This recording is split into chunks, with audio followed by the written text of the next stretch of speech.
Hi guys and welcome back. Today is going to be a little bit of a special episode because today I'm going to do a draw it again. So I've taken this old piece that I still love and I'm going to do it again with my current skill set and style and compare them and see how I've improved. And I've been wanting to do this for a while now. I love the idea of being able to see very concrete evidence of improvement in your work, because sometimes it can be hard to see it where you're looking at where you are right now and looking at the challenges that you're facing right now. It's easy to forget that you've come such a long way, or at least for me it is. It's very easy to see what I am at now and feel like I've been there for too long. So I did want to go back and find a piece that I could recreate. And I decided to do one that I still loved, that I loved the subject matter and the idea and the concept, but I felt like I could improve on the execution itself so that it could be part of my portfolio now, and it still has that tie to something that I really love. So I decided to do Skull King, and this is actually a piece that I believe it was one of my very first ever pieces that I've done on this channel. So I'm going to find it and have a link down in the description so you can have a little time flashback of when I did this one. And it was also, if you happen to remember this one, that's pretty impressive. But when I did this first piece, it was the first piece that I did in my watercolor class. And that was the first time that I was really trying to learn watercolor. So I've dabbled in it in high school where I literally had no idea what I was doing. I wasn't really looking up any information. So what I did do in high school just really wasn't using it in the way that it should have, which is totally fine. It's just I only used it a little bit and then I put it away and I didn't use it for a long time because I was using markers. So when I finally got to my college class where I was taking watercolor, it was kind of like a whole new experience for me. I was learning something that I'd never actually learned before. And it was really exciting because this is a medium that I've always been fascinated with and I've loved the look of watercolor, but I just somehow never actually committed to learning it myself. So a little bit about this original piece is that it was, like I mentioned, an assignment, and the assignment was to learn flat washes. So that's why the first one is really fragmented, and you can see it a lot in the line work and the way that I chose to break it up.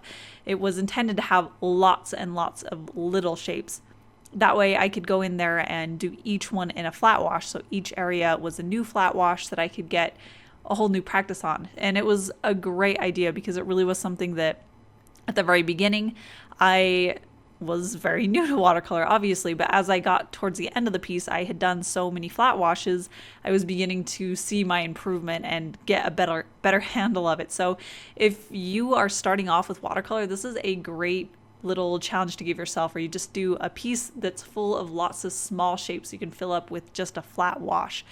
And when I was revamping the style for my new piece, Skull King, I wanted to still have that kind of broken up look to it, especially in the background. I imagine it being a little bit like stained glass, except for I wanted to elevate it and do better line work and better thought out and planned way. I remember when I first did that first one, I really ad-libbed how I was filling it in and what was happening with the skulls. I filled those in, but then beyond that, I just added in lines to connect them.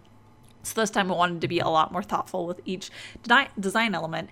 And I actually remember some of these elements where I was thinking through the process of how to draw them and what I wanted to draw. And a lot of the design elements at that time, I was very lazy with, actually. I just put something down. I didn't even look up much reference. I didn't think about it. I didn't think about different options.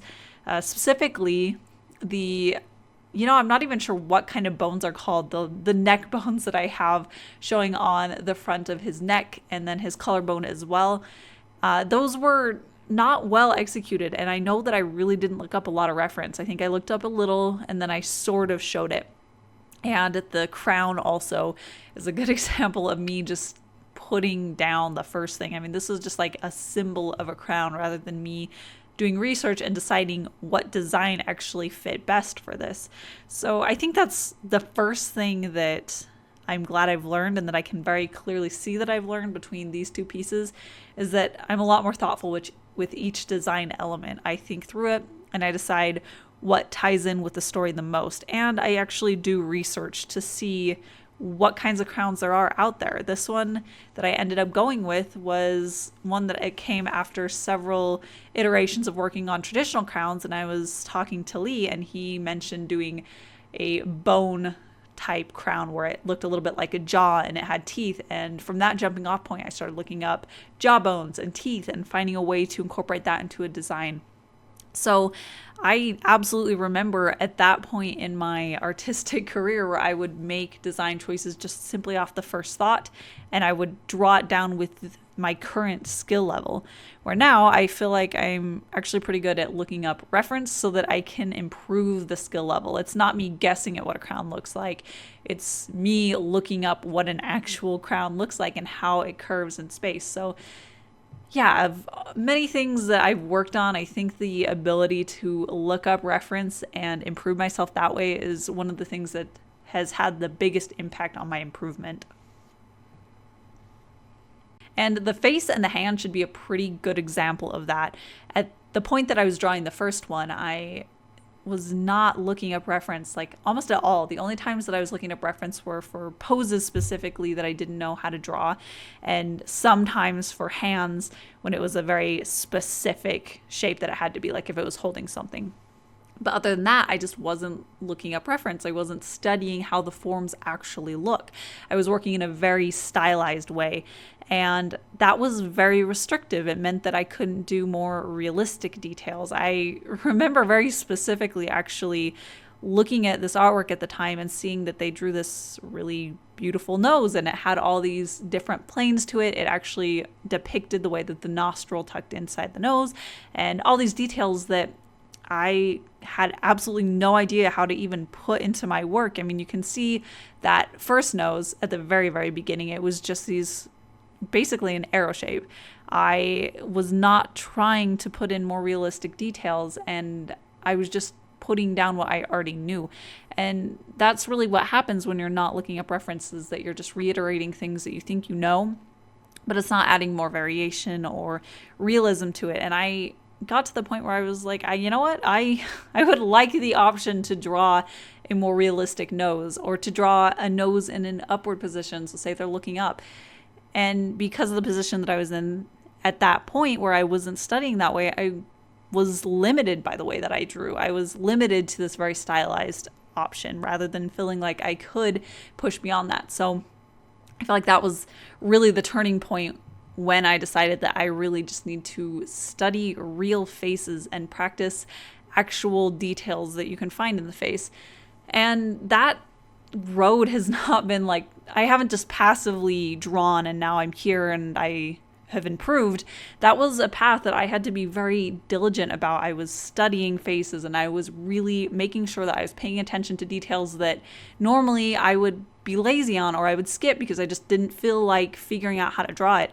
But I was forcing myself to draw it and to figure out how to draw it. That way I could improve. And that's really how you improve, is you have to draw things that you're uncomfortable with or that you don't know how to draw. And then when you figure that out and you learn it, you know how to draw that, and then you can move on to something else. And I just feel really good looking at the comparison of these two and the improvement in the anatomy and the face and the way that I could represent his hands. It feels like I'm opening up a lot more doors for me stylistically than I had back then, which is a really great feeling. And it's also really fun to look at the watercolors themselves. In that very first one, again, that was the first one that I was really trying to learn the medium, but I remember really loving it. I loved the luminosity of the watercolors. I loved how it felt mixing it and spreading it on the paper. It was this joy that I felt using this medium. And at that point, I was working pretty much 100% digitally, except for sketches, but I fell in love with this watercolor, and I decided that I wanted to put more time into getting back into more traditional work. So this first piece is really something that means a lot to me because it was this jumping off point at getting back into the roots of how I like to create art. And it's just really fun to see, looking at that first piece, there are mistakes that I made or things that I didn't know how to handle the watercolor correctly. And now I know exactly what I did. I'm able to see that and analyze it even now and know how I can improve it. And it's fun to feel like I've actually made very solid improvements on the way that I handle watercolors. I can do graded washes a lot better than I used to, and flat washes, and it's just exciting to know that immediately when I started it years ago, I loved watercolors, and now I still love watercolors. It just means that I can do more advanced techniques and ideas. And that is pretty much it for today's Draw This Again. I'm really glad that I finally got around to it. I definitely suggest that if you guys are interested, for you to do a Draw It Again too, because this is super satisfying to be able to look at these two side by side and see that the things that I was actively trying to get better at are the areas that I've actually improved at the most. So that feels really satisfying and very motivating for me to make new goals and to keep working at the ones that I've been working at already. So yeah, if you guys do this again, Draw This Again, I would love to see them. So if you post them on Instagram, please just tag me so that I can see it, because I love seeing what you guys are working on too. But yeah, as usual, I will actually have the original of the Reprise of Skull King on my shop, and I actually will have prints for him as well. So if you'd like to own this in either form, I'll have a link down in the description, as well as in my end card that'll take you to my art shop. And yeah, I upload every Wednesdays and Saturdays, so if you haven't yet, please hit subscribe, and I'll see you guys at my next video.